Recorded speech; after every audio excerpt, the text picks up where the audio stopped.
Nurse. Newsdroppin. Eavesdroppin. G'day, Michelle. Good day, Geordie.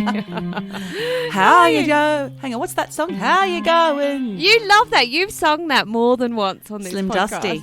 Yeah. Did you grow up with that? No, Mandy used to sing it a lot. Don't know why. Don't know why. Shout out to Mandy. Shout out. We've got some shout outs to do this week, haven't we? We got shout outs. Yeah. I've got a couple. I do. Should we just hit with the shout outs straight away? Get in there. Straight up. Ooh. Okay, first shout out goes to a lovely lady whose name I absolutely have no idea about. Why? But she goes by the name Peace on Earth. Oh, I like that. And for anyone who doesn't know, we have a YouTube channel.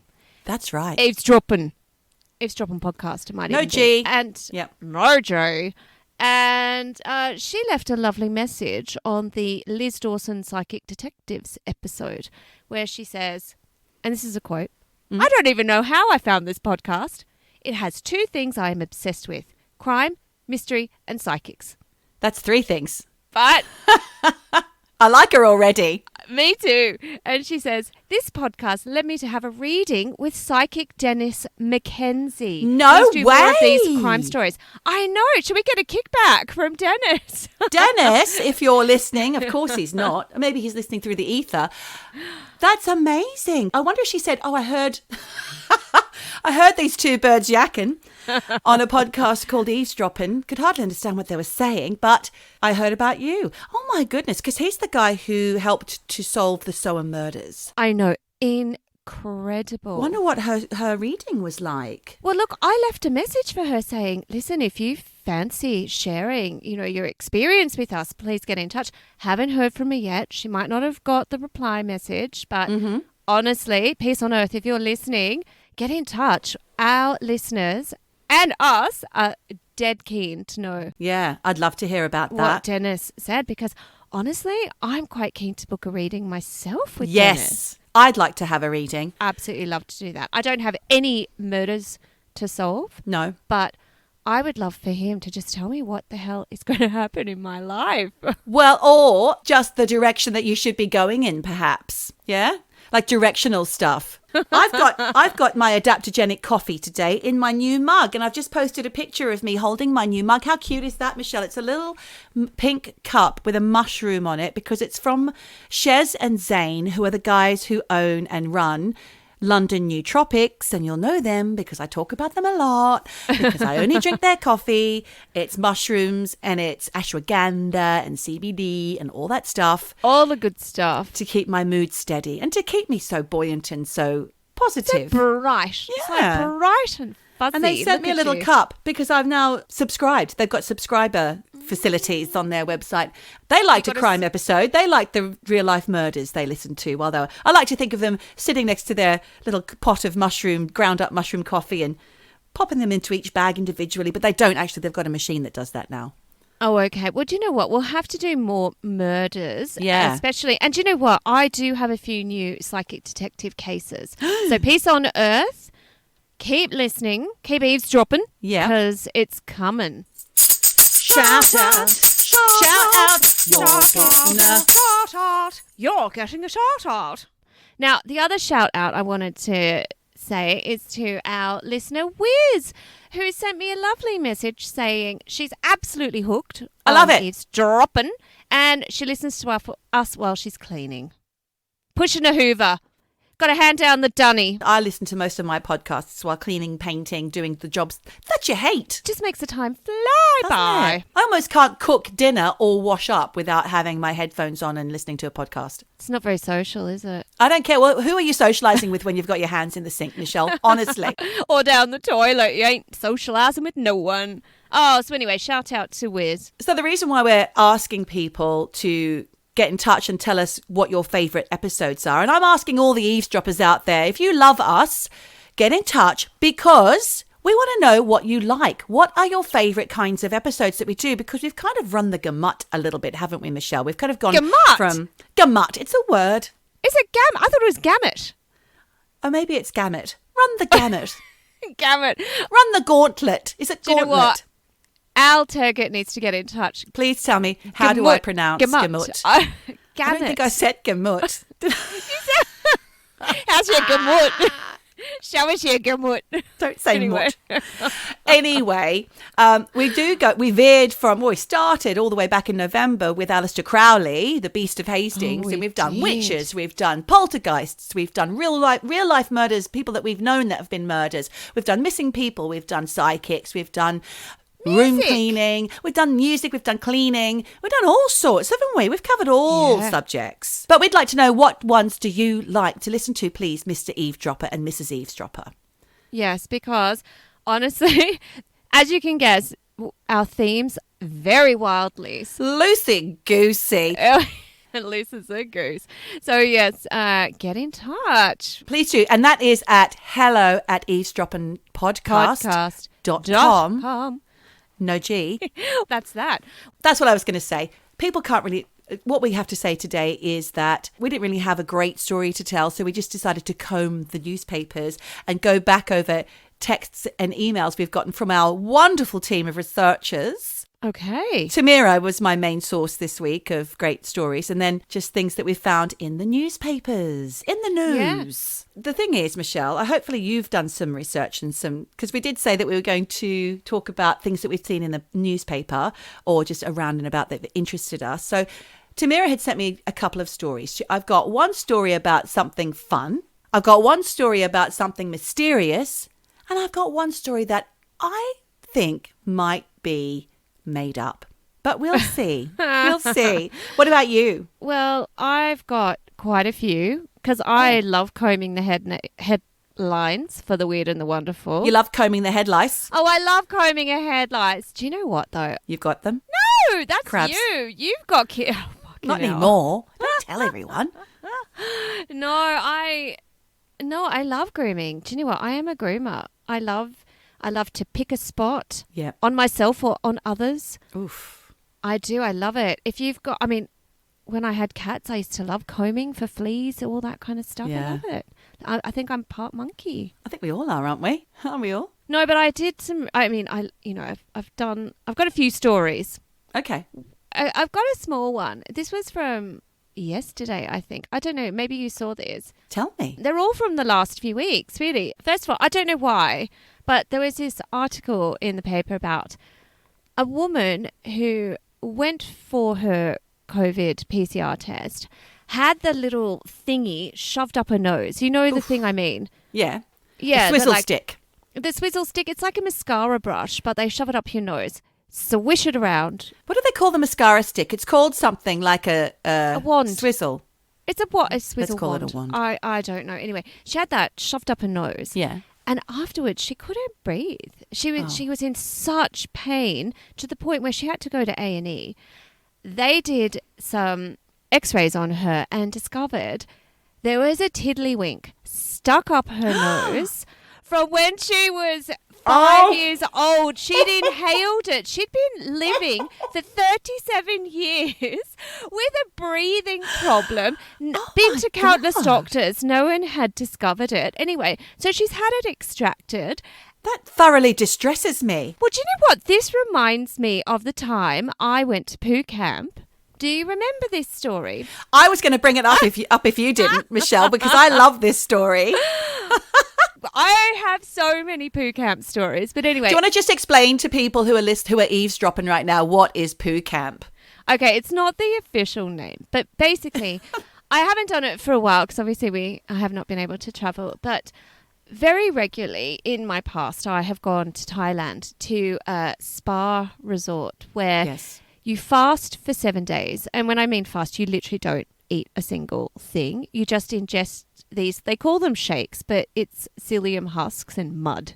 Jesus. And then you do self-administered colonics. So basically, you shove a tube up your ass and you flush out all your insides. Is that just with water, like filtered water or something, rather than coffee? It's with coffee. Oh, it's coffee. It's every a coffee time. one. It's a coffee cleaner, they call it.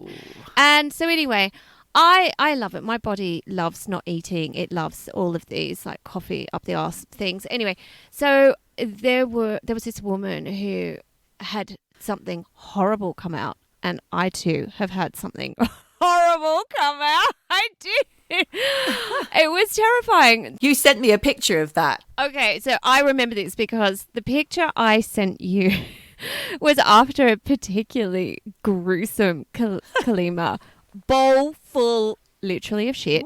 Like, just from inside. And why did you need to share that picture with me on that particular occasion, Michelle? Because they encourage you to look in the bowl and see what and share it with your friends? No, not share it with your friends, but I always get a stick and I poke around in it because you want to see what's coming out. Yeah. And I looked in the bowl and I thought, what the hell is that worm doing in the bowl? Crawling up out of my poo, up the toilet bowl. And then it took a moment. It was red, wasn't it? It was, and it was fucking long. And I clocked, oh, God, that's come out of my body. And I was in such shock. I couldn't believe it that I took a photo and sent it to you. As you do. But you know what? At Poo Camp, so many people reported weird and wonderful things coming out in their poo. Like I said, they encourage you to kind of get a stick, poke around in it. Yep. One woman had this weird ball come out.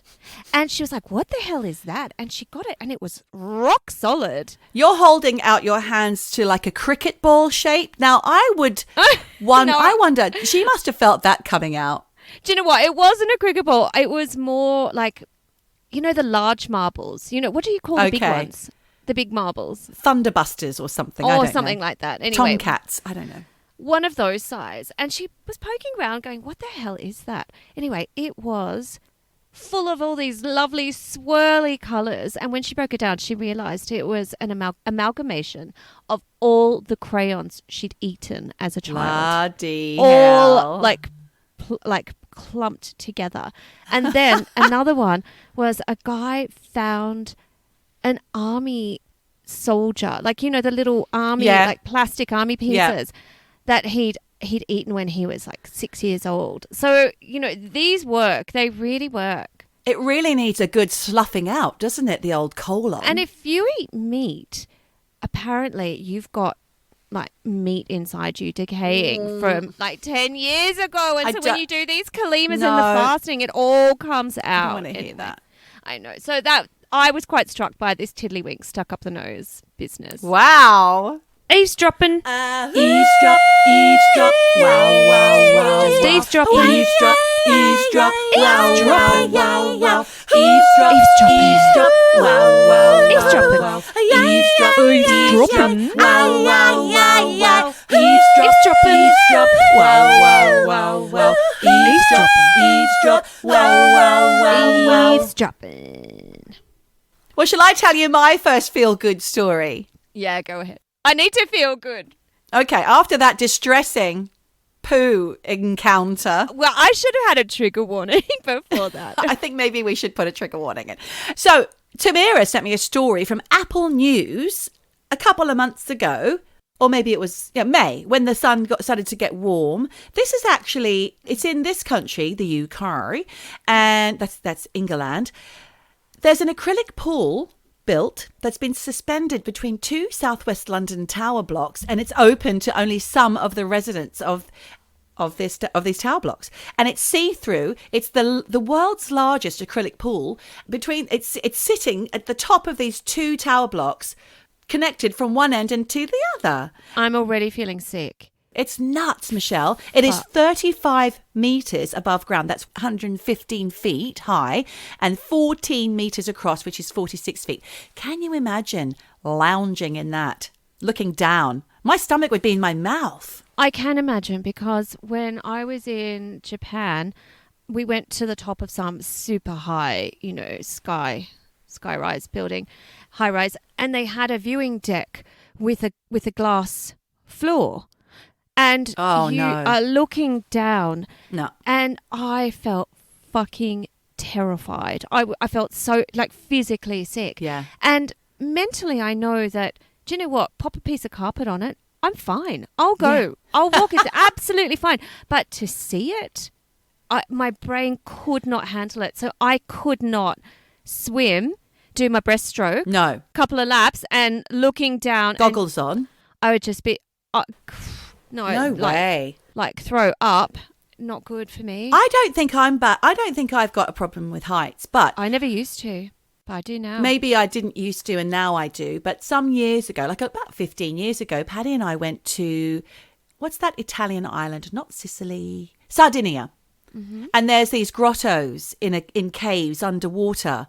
Mm. And you walk down off these cliffs, seaside, obviously it's in the cliffs overlooking the sea, and you walk down like 100 million steps. You get to the bottom, and it's all stalactites and stalagmites. It's like fairy grottos, and you walk, and the water's just outside. It's amazing, a real must see if you ever get to go to Sardinia. But on the way back up, a couple of times we stopped quite high up because it's almost vertical. You're walking up these stairs. I'd look over at the ocean below, and I just thought my stomach just would lurch. It makes me very upset to look over the edge. I think this happens as you get older because I've never been scared of heights. And I would say in the last 6 to 7 years, I've become scared of heights most acutely when Andreas said one day, hey, let's go for a hike. I'm like, yeah, sure. And we went and hired some shoes. And I'm like, what do we need these for? And he said, well, we're going to get tied on ropes and we're climbing up, like walking up the glacier up to Brighthorn. He didn't think to warn you about that. I think he knew I probably wouldn't have gone. And maybe he did, but I didn't quite get it. And so it was us and me and him and another guy, because when you're like on the glacier, it's best to have 3. And we had ropes between us and we were just hiking up. It's over 4,000 meters. And Andre said, it's nothing. It's like a highway. Everyone walks it. I'm sorry, but like I was fucking terrified. And when we got to the very top, I was like, were you making a fuss? Too much. I couldn't really moan because someone else was there. But if it had been Andreas and I would have been moaning quite a lot. But it was, it really does give you a sense of achievement when you're up the top. But I don't want to look down. It's too much. And, so many people in town here, they're like, oh, my dream is to, climb the Matterhorn. I'm like, do it. I have zero such ambition. And I'm happy to look at it. I don't need to climb that Nice stuff. to look at from down here, exactly. Do not But need how to did do you that. feel when you recently went kite surfing? You get pulled up into the air, your little legs dangling, your bikini pants pulled to one side. Boobs out. Do you know what? I will give anything a try. I will always give everything a go at least once. Except for, what did they say? Except for incest and clog dancing or something. God, kite surfing, it's hard on your body. And when you learn, your first lesson is on sand. So you've got this kite, you're a newbie, so you don't know how to control it. And you're being pulled across the sand. And I almost had tears in my eyes and I said, I don't want to do this anymore.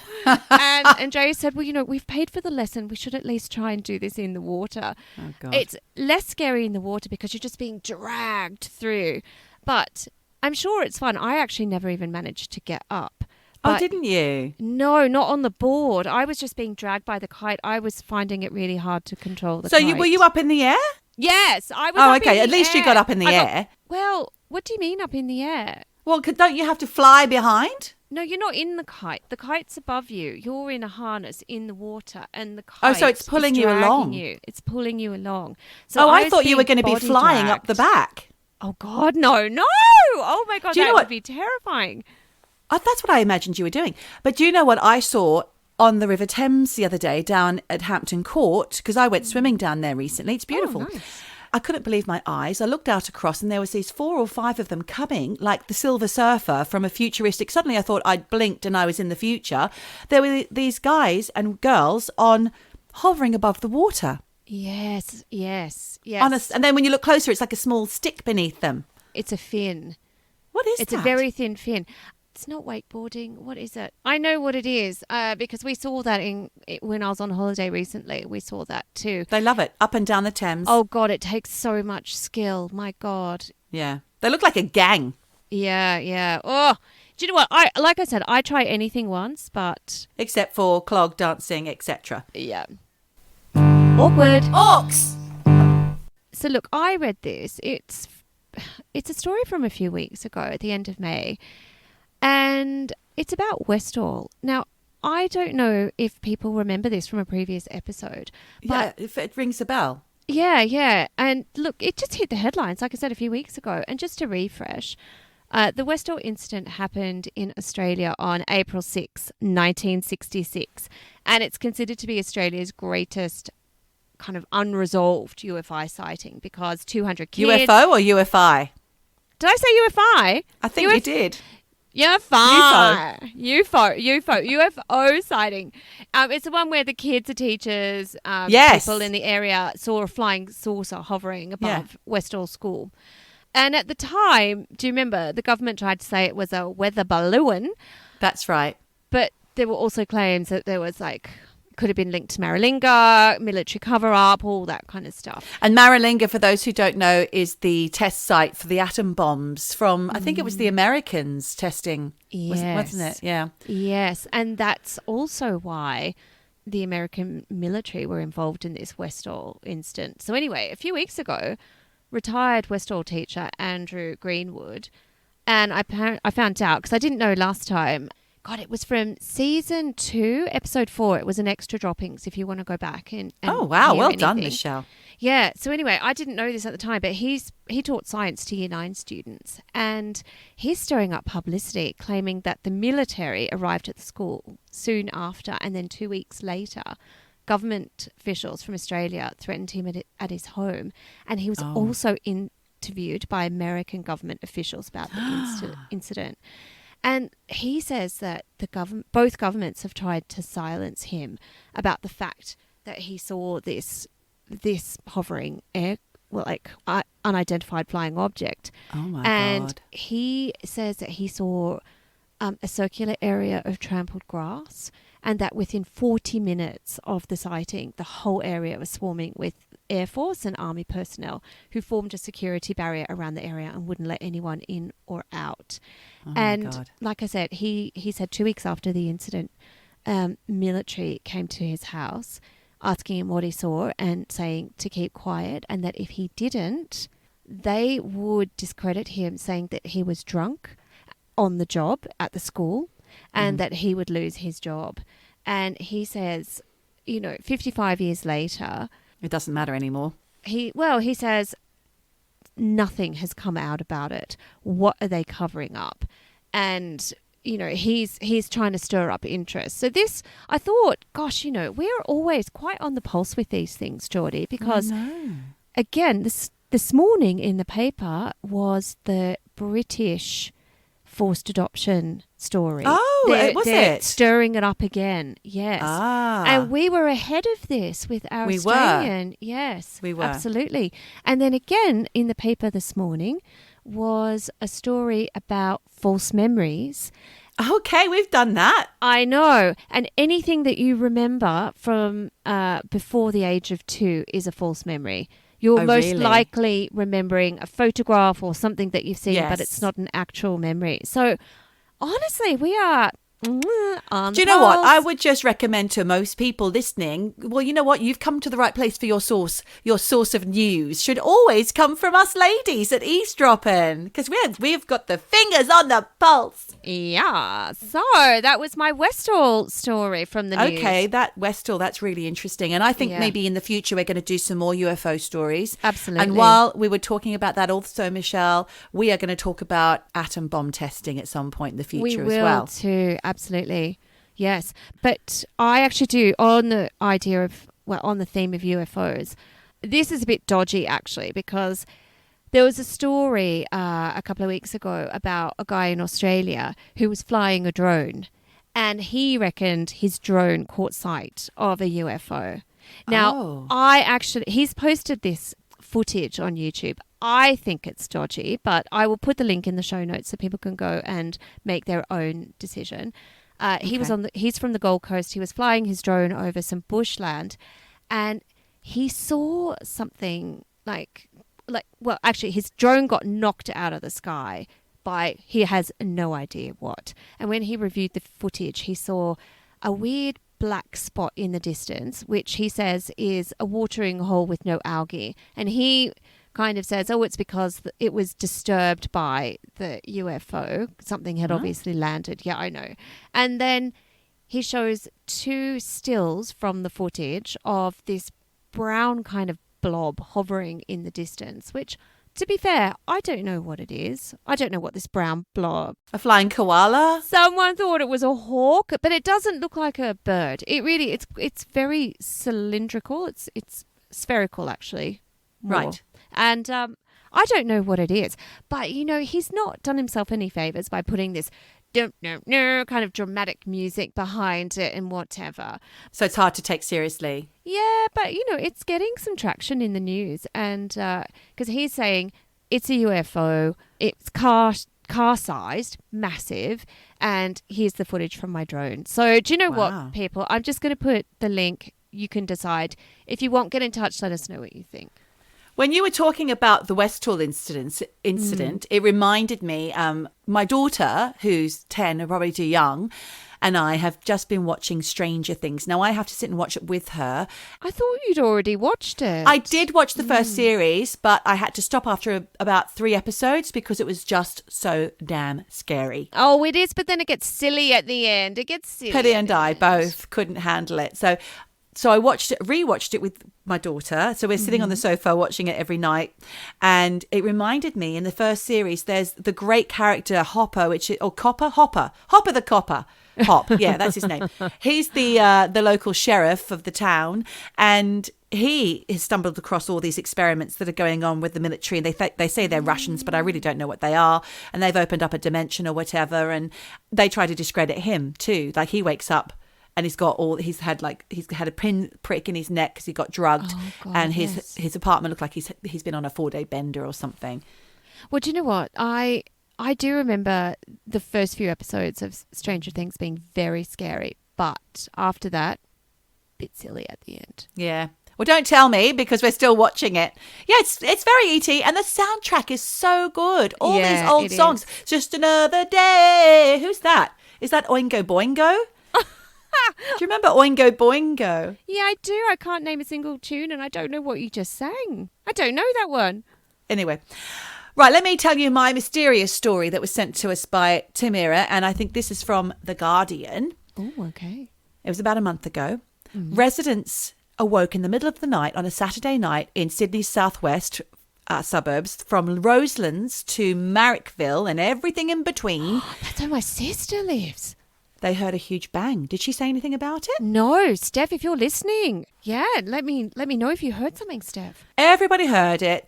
All the Twitters, all the Facebook groups were going mental. Everybody wanted to know what it was. And of course, the next morning they were waiting for news of it, but no one had any news. New South Wales Fire and Rescue and the police responded to all the calls, but they said they found nothing, not even a fire, to indicate an explosion had taken place. Okay. So mystery surrounds this incident, with reports that the sound was heard all across Marrickville, Roselands, Bardwell Park, Campsie and Belmore. Okay. Residents reported windows shaking and that the sound was something like an explosion or a backfiring car, but there was no visual indicators. Okay. This is back in May. Because also that area is often under the flight path. So these people are used to hearing loud noises and they know it's not a plane, that's for sure. Yeah. So this person on Twitter, I don't know what their name is, Lux LEUXSD9RFT. Is that their name? No, that's just the link. Anyway, that's a link. Okay. Let's forget about that. Anyway, I don't know what this person's name is. Apologies, but it's on the Guardian story. He says, or they say, I actually caught it on a VM. What's a VM? VM? Video monitor? It shook my house, or voice memo? Who knows? It shook my house here in Belmore, 3 exclamation marks. We went outside and saw huge smoke clouds, exclamation mark, just the one this time. The weird thing is there is nothing anywhere in the news or social media, yet people across a huge area heard it, 4 question marks. That's how astounded that person is. Oh, that's from Selena. Selena with 2 A's. Okay. So Sydney Airport confirmed there was no incident on that Saturday, so that eliminated the chance that it was a backfiring jet plane or an incident on the runway. Mm-hmm. And also because they're in the middle of the Panny D and they're not letting anyone in or out, so they can't, except for the huge planes full of Hollywood stars coming to film all the latest Marvel blockbusters. Yeah. Anyway, Brad, I'm going to call him Brad Cucker. It's Cucker. Cucker rhymes with fucker. Cooker. It could be cooker. But I'm going to say Caca. caca. Caca. Brad Caca, astrophysicist at the Australian National University, ANU, said there was nothing from space that it could explain the noise. He explained that any kind of celestial incident would have been heard far beyond southwest Sydney and would have been seen. He said, if you're going to get something like a meteor falling from the sky, you're going to usually see a very bright blue or green flash. And when they're big enough to cause a sonic boom or to be heard, they're big enough to burn pretty bright in the sky. Right. It just seems weird that no one saw anything. And that is the end of that. I was going to say, Absolutely. what's the upshot of this story? I don't know. That's it. It's a mystery. Have there been any follow-ups? I didn't check. Perhaps you could ask your sister who lives in the vicinity. I will, because there are unidentified noises. Look, it might be a cover-up for something completely different. Maybe there was it's some kind all of about the cover-up. weird gas leak, explosion, and they don't want people getting freaked out or panicked. But people would have seen it. No, but you could hear maybe not an explosion as in like with fire, but maybe like Right. some kind of. I Vacuum. don't know. Yeah, what do you think it could be? Oh, do you remember that awful thing that happened? Where was it? In Turkey or somewhere? What was that about? I 2 don't know what months you're ago? talking about. It was terrible. A big explosion in Lebanon. Oh God! Well, I mean, they have That's been it. bombed. It could be anything, Geordie. Beirut. It was Beirut, I think. What happened was they were storing chemicals and byproducts of things in huge boats offshore, or not boats, in huge containers offshore. Oh, shipping and containers. apparently in Australia, they also have a lot of that stuff being stored, and people are now very worried. There were grain silos, port of Beirut, and a warehouse just went up, and it killed 200 people and injured about 5,000.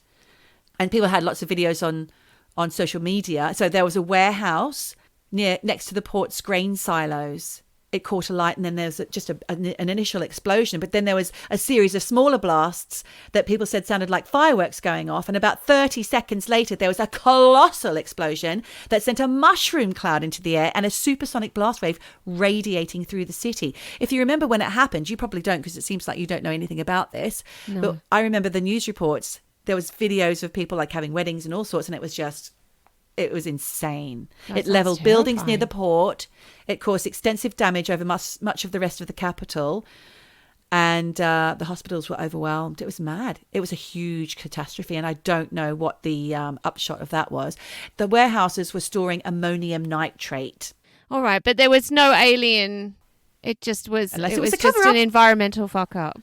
Yeah. Oh God. So there's an explosion. Yeah. Well, there you go. I mean, we could go on and on. I mean, the amount of could. environmental fuck ups that happen, it's and then truly- cover-ups. Oh yeah, nobody wants to take responsibility for that shit. But I read just this week an article with an intriguing headline, which I didn't write down. But anyway, basically it was, are we being watched by aliens? Yeah. So look, basically the gist of the article was researchers at Cornell University discovered that there are 29 potentially habitable exoplanets. Exo meaning outside of our solar system. Oh my God, you're so clever. I didn't Thank know you. that. I had to Google because I Really? was like, what the hell's an exoplanet? And it is. It's like not a Yeah. solar system because they don't revolve around the sun.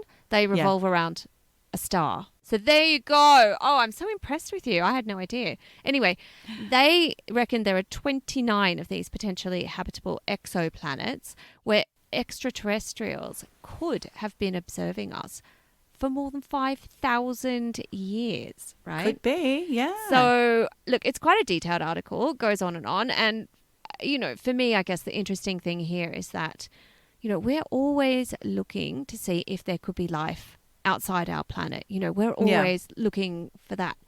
But this study is kind of flipping it around to look at the possibility of could extraterrestrials be watching us and listening into our radio waves because we are the aliens to them. Yeah, yeah. So Luckily, and we're so dumb we can't manage to get much further out from the moon. That's about as far as we can go. I know, but do we really need to go further? Do we? No, I don't believe we do. I mean, it is interesting to know that you can just safely assume that there is life on other planets. Whether it's life as we know it, it's very unlikely. It's going to be different.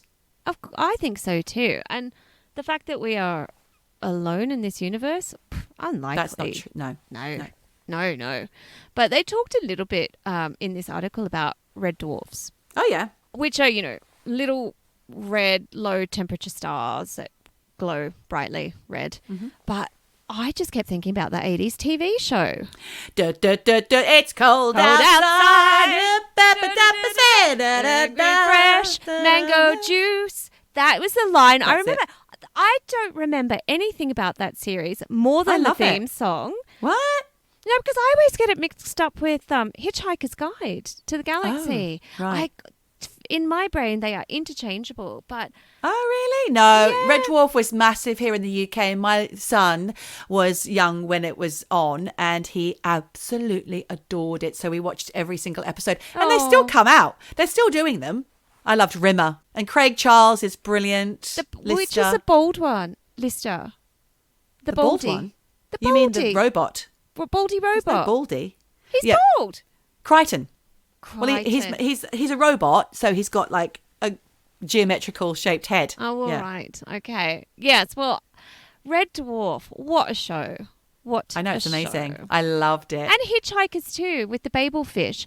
Really? Oh, yeah. Hitchhikers was fab too. I would love to have one of those. The fish you put in your ear and then you can understand everybody. It would make such a difference.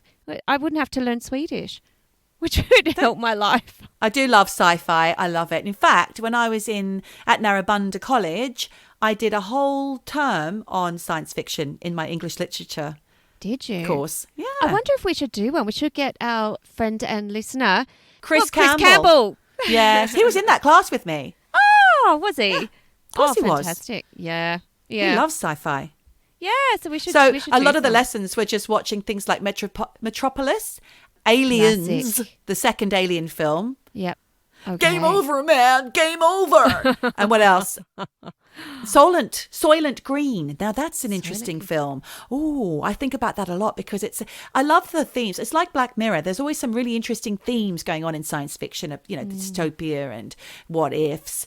And Soylent Green is about a society where they don't eat food anymore. They have this little packaged, like little Soylent Green is their nutrients, and they go and buy it at the market. I think I've got this right because it's been a long time since I've seen it. But ultimately, and I think it's somebody like Kirk Douglas or who's the other one? Charlton Heston. I think it's Charlton Heston who's the lead actor in this. So it's quite old. And ultimately, and I think people go, when you get to a certain age, you go to this like factory kind of like, you go to this building and you walk in and you tend not to come out. But he discovered that's where people go they get killed and turned into Soylent Green. So people are eating each other. Oh my God. Spoiler. And I told that really badly because I don't really remember the film. Do you know what? There's this company that is producing meat from the cells of animals. So they're basically growing meat in, scientific conditions. Yeah. And they say that this will be the future and that, probably could be like as little as 10 years, but I would say maybe not in our lifetime, but that people will look back and say, oh my God, how did you ever kill an animal when you can just create exactly the same meat without a living animal? You're just reproducing the cells to create a steak, which you then cook. I have got a really horrible image in my head right now, Michelle. I'm imagining that they are growing cells and it's growing and growing and eventually it looks like something from The Fly. Do you remember The Fly with Jeff Goldblum? I never have seen it. I've never seen it. Again, spoiler, at one point he's practicing with his time machine, which is like it moves you from one A to B. And at one point he puts a monkey in there, but unfortunately the monkey gets turned inside out. So when he opens it the other side, it's like this throbbing, he's still alive. So I'm just imagining it's something like that. God, no, but you know what, Geordie? It's happening. It's happening. And pretty soon you will be able to go to the supermarket and buy synthetic meat, which is basically what it will be. But it's more sustainable for the environment. It doesn't require, crops and food and water and soil. Yeah. It just requires lab conditions. Because the food industry, when you think about it, is probably the biggest, most damaging thing that we have done to our planet. Yes, along with cutting down trees to... Well, that's part of it. That is part of it, though. But that's for the food electricity. industry. That is also for electricity. But you also clear the forests so that McDonald's can put all their cows out to pasture. Yeah. So That's happened. But I mean, they're doing that now with, all the soy-based products and, it's mycoprotein, which is basically what... That's the fungus. Yeah, it's all being grown in test tubes. We eat it. We don't think about it. It's just how it is. And That's I like think... corn and things. Yes, corn is all grown in a test tube. It's all mycoprotein. Do you know I avoid all that kind of stuff? I avoid corn and I avoid anything that's too processed. And that includes tofu. Yeah, me too. I barely eat tofu. I can't even remember the last time I bought any of that processed rubbish. Yeah. I prefer just to eat vegetables. Speaking of which, my garden is going wild. Oh, good on you. Absolutely wild. God, I love it. I never used to really enjoy it, but now I love getting my hands in the soil. It's amazing. It's so good on fun you. to watch things grow. I feel like I'm to 5 years old. But yes, mark my words. You meat eaters will be eating synthetic meat. Or nothing at all. Or just some veggies instead if you decide to go vegetarian when that's your only choice. Or a bit of air, which is what I've been doing this week. I've been on a fast. Yeah, I was fasting this week. It was I feel great for it. Good. I needed it. This I week? Needed it. Yeah. I just went for 40 hours without food, which was nice actually. It was not too long. Not too long. So it was perfect. Now I'm just on the tea. It's very good for your body to fast. Yes, I agree. I like to do 12-8 actually. Eat everything in 8-hour windows and then have... Do you stuff yourself? Do you stuff yourself when you do that? No, I don't. I start eating at about 11, 12 and I have what I call brunch. Okay. And then I don't eat again. I get hungry about 4, but then I try and make dinner early at about 6. And that's why I drink so many of these coffees, these London nootropic coffees, because I have them with plant milk. And if I get hungry, I'll either have a cup of tea, like a herbal tea, or I still can't say it. An adaptogenic. Oh, God. I can't. So you can't say it either. Adaptogenic. Yeah. There you go. It's called biohacking. That's what they call things like this, like the it's such a the trendy nootropics. word. And I love it. Biohacking. I want to know more. Well, do you know what? Oh, what? Oh, I was just going to say, as we're talking about food, I found a little story. It's basically called the Tic Tac Ufo. Oh, Have you heard about this one? No. Just thought about it because Tic Tacs, not really food, but that's what they give you on on RuPaul's Drag Race for your light lunch. Yes, although they did have Jaffas on the Down Under version. Yeah, they did. But basically, this retired US Navy lieutenant, woman, actually, she's been in the spotlight recently because of all this UFO reports that have come out, which we're going to cover in a later episode of Eavesdroppin. But she was a former fire pilot, and she says, I'm not a UFO person, but she basically saw a UFO. Yeah. So she was flying with another guy who also saw it. So there's 2 of them. This is not just one person maybe having, what did I see in the sky? She said they saw an unusual churning of the ocean surface before what she and the other guy who was flying with her describe as a smooth white oblong object resembling a large Tic Tac breakfast mint flying. That is called, what is that shape called? Lozenge. Cigar. Maybe. No, it's lozenge. Lozenge shaped. Could be. And anyway, it was flying at high speed across the water. And the other dude turned his jet to try and engage with this Tic Tac.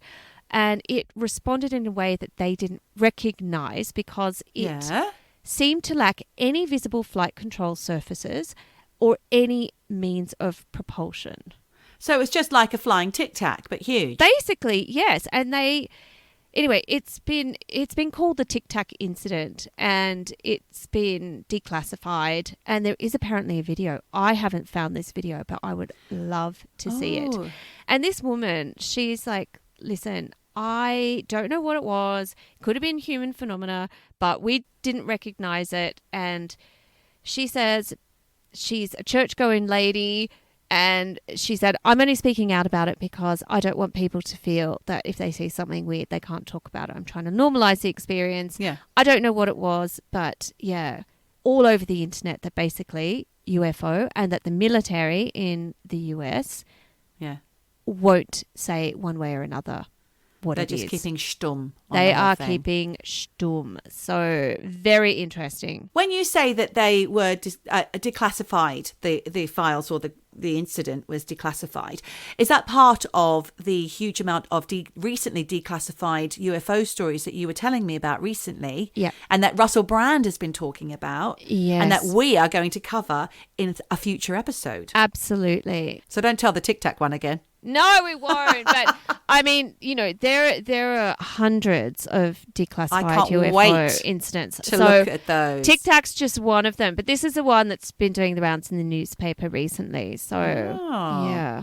delicious. I'd love to see a big Tic Tac. I love a Tic Tac. What? Just lick it all over? Do you know what? I love anything minty. I love After Eights.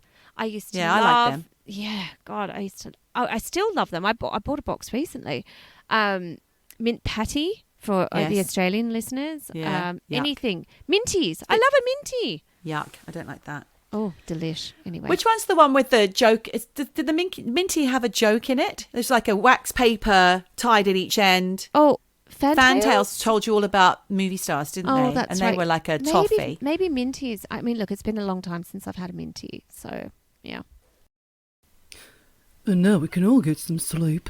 It's a Claytons moment. The drink you have when you're not having a drink. Good on you, Tomo. Well, Michelle, thanks for that. But I'm going to end on what I think could be fiction, because I was walking past the newsstand the other day. This is only on the 13th of June, so a couple of weeks ago. Mm-hmm. And the reason why I said, well, let's do headlines. What's nose? Newsdroppin. Newsdroppin, that's what we were calling it. Newsdroppin. Because I walked past the newsagent, and I saw all the papers set out, and one headline caught my eye. And it turned out it was from the Sunday Sport, which is a very iffy publication. And the headline was, I found dead hubby's lost Euro 96 final ticket in my rolls of flab. What? No. Yep.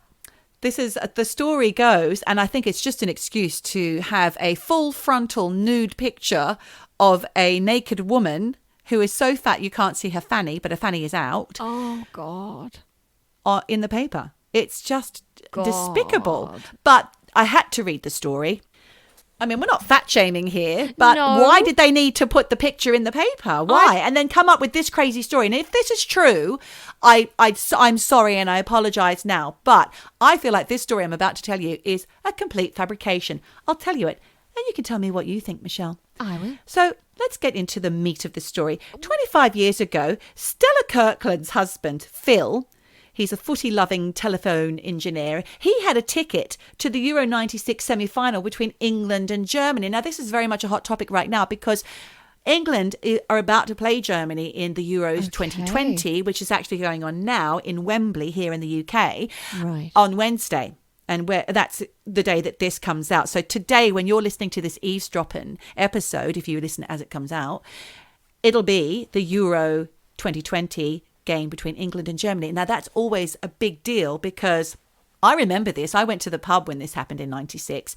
And of course, you've got all these signs everywhere and people going, 2 world wars, 1 World Cup. You know, they really want to beat the Germans. But apparently Germans don't care about this so much. They're like, whatever, we play England. We played Spain last week. We're playing England now, whatever. Yeah, big but deal. Also it's a bigger deal literally right now because I read in the paper this morning, Angela Merkel is trying to ban all Brits from holidaying in Europe. It's basically a fuck you for Brexit. Oh, yes. Shit. Without massive 14-day quarantine. So there's some beef right now between Britain and Germany. And this is going to heat up. You wait and see with this football. Oh, no. Watch this space.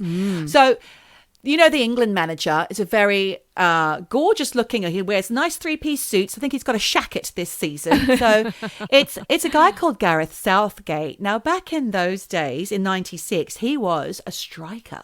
And he was the guy, I remember, because I went to the pub with all my friends. A lot of them were male. I sat there, you know, sitting this out because I thought, well, at the end of this, we'll all go to the pub and we'll have a great time. We'll have drinks and we'll have a party. But by the end of it, Gareth Southgate missed a crucial, it was a penalty shootout. He missed a crucial goal. England lost to Germany. And I saw grown men cry. Oh, shit. It was so bizarre. And that was the end of our night. Yep. But anyway, back to Phil, fun-loving, footy-loving Phil Kirkland, who he got himself a ticket to the Euro 96 semi-final. And it was going to be the biggest game of his life. And he was one of the lucky few to get a seat. But the day before he set off from his home in Grimsby, disaster struck. The ticket was nowhere to be found. So Phil turned their house upside down trying to find this missing ticket, but to no avail. Instead, poor Phil was forced to watch the game, which England lost on penalties, as I just explained, at home. And as time went on, he became increasingly convinced that had he made it to the game, he would have somehow influenced the result like a lucky mascot or something. Oh, God. He was obsessed by it. Yep. Stella tells the Sunday Sport, he got it into his head that if he'd been at Wembley, England, they would have somehow won the game. This delusion grew and grew until it was all he could think about. He started feeling sorry for Gareth Southgate, but let's face it, who the fuck didn't feel sorry for poor Southgate? And after that episode, I mean, I felt really bad for that guy, saying that if he'd been at the match, Southgate's penalty would have gone in. So he started sending presents to make up for it to Gareth Southgate. What? Yeah. Okay. Sometimes it was a 4-pack of Kestrel. It's a high-strength beer. Sometimes it was a packet of chicken cuppa soup. Nice. And once it was a lovely suit from John Lewis. So he's all over the shop with his gift giving. But Jesus Christ, I would love to receive random gifts, please. A cup of soup. Do you know what? I'll take anything. Things came to a head when Phil was arrested at Southgate's house on Christmas Eve 2001. This is years later. That's like 4 or 5 years later. He was dressed as Santa and had a huge bag filled with presents. Oh. There was a box set of Only Fools and Horses, a boot scraper. This is a great idea for Christmas giving, actually. Yeah. A bird table. How did he get that in his sack? Fuck? What's a bird table? A big table where your birds sit and feed or drink water out of it. Never heard of it. All right, bird table. 2 defaced posters of the Germany player Stefan Kuntz. I think that's how you say that. I don't think so, but we don't need to say the other version. A bust of John Prescott. What? Who was John Prescott, the northern, I think he was the minister at the time, and a Panini sticker album from Spain, 1982. Oh, my God. What a great collection of gifts. When the police came, he was on the roof looking for a chimney. Gareth didn't have a chimney. He was sectioned and has spent the rest of his life since in and out of mental hospitals. So that's really sad. If this is true, I feel sorry for making fun. But, I mean, this was written in the Sunday Sport. Is this true? I don't know. It sounds like UFO 8. Can they write my things baby? I don't know. like that? 2 years ago, he died in a tragic time travel shed accident. This is where I start to think, okay, this sounds like bullshit. Yeah. After watching the movie Hot Tub Time Machine. Oh, have you seen that? I've seen it. I've never seen even Hot heard Tub of it. Time Machine. Who's in it?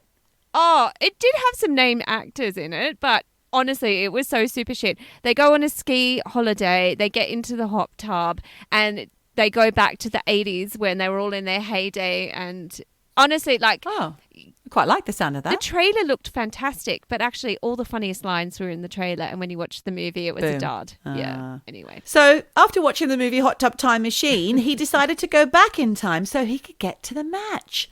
So he tried to turn the shed into a hot tub time machine. Oh. Hang on, I thought he was sectioned. In and out of hospitals. Oh, all right. They can't keep you in there forever. Okay. He lined it with butyl and filled it up with water. Somehow, he sadly drowned in the process. I'm sorry, Geordie. This does sound like... I don't think it's true. But if it is, like I said, apologies, apologies. Yeah. I was devastated, but it was the kick I needed to prompt me into losing weight. And over the last 18 months, I've lost 32 stone. Stone? 32? Stone. 32 stone? I'm What? 7. Well, you don't need to tell everyone, Michelle. No, but I mean, that's Show like, off. what, 7, 14, 21, 28. I can't do maths. There's a lot of Michelles in that. 5 me's, basically. At least, 5 if not more. me's. I know, it's a ridiculous amount of stones. But anyway, on Monday, I was able to shower myself for the first time in 37 years. Morbidly obese. Maybe. Yeah. Oh, Jesus. It was a huge step for me, but it is now tinged with sadness because as I washed the folds of flab, I found Phil's Euro 96 ticket. I don't know how it got there, but there it was. I felt so guilty. Oh, my God. This was the reason Phil had gone loopy, and it was in my flab folds all along. Oh, my As if. God. As if. I don't reckon that's true, do you? I don't think it's true. Do you know what? I'm going to do some research. I am going to do some research. This sounds like Binnett bullshit. Bullshit. I'm calling bullshit on this story. I'm going to call bullshit on that too, but I just thought I needed to look into it. Oh, well, what a hilarious story. Although, I know. if it's really... Well, is if it it's hilarious true, or is it fucking really tragic? If it's true... Yeah, I know. God, I don't know how to feel about that story. No. Oh, That's God. left me feeling confused as well. Yeah. Anyway, Michelle, you know what? I think we've kind of wrung out as much as we can from the headlines this week. Thank you for your amazing headlines. Thanks. Very enjoyable. Pleasure. It was a pleasure to read the news. I'm often in a little bubble. I try not to read the news, especially when everything is like... It's all so bad, isn't It's it? all COVID. I'm so over it. It's so boring, but it's always nice to find things about That's UFOs, right. a tiddlywink stuck up your nose, Yeah. and a missing football ticket. And we can start having more conversations with people. We're allowed to go out there. We're allowed to meet new people. The other day I met a person at a friend's house. I met a new guy. Not a new guy, like just a man who was at my friend's house when I turned up. A dude was there, and I was introduced, and I said to him, look, I don't know what to do. Am I supposed to shake your hand, or is it elbows? He said, well, I could fist you. Oh my God, I don't quite think he knew what he was saying. I looked at him and I said, we've just met. Why don't we leave it a few weeks? Embarrassment all round, you know. Anyway, on that lovely note, Michelle, I'm going to have to say time to go, and we'll eavesdrop again another time. So everybody just keep eavesdropping. eavesdropping, Eavesdropping, dropping, eavesdropping, dropping, eavesdropping, eavesdropping, dropping, dropping, eavesdropping, eavesdropping all day long.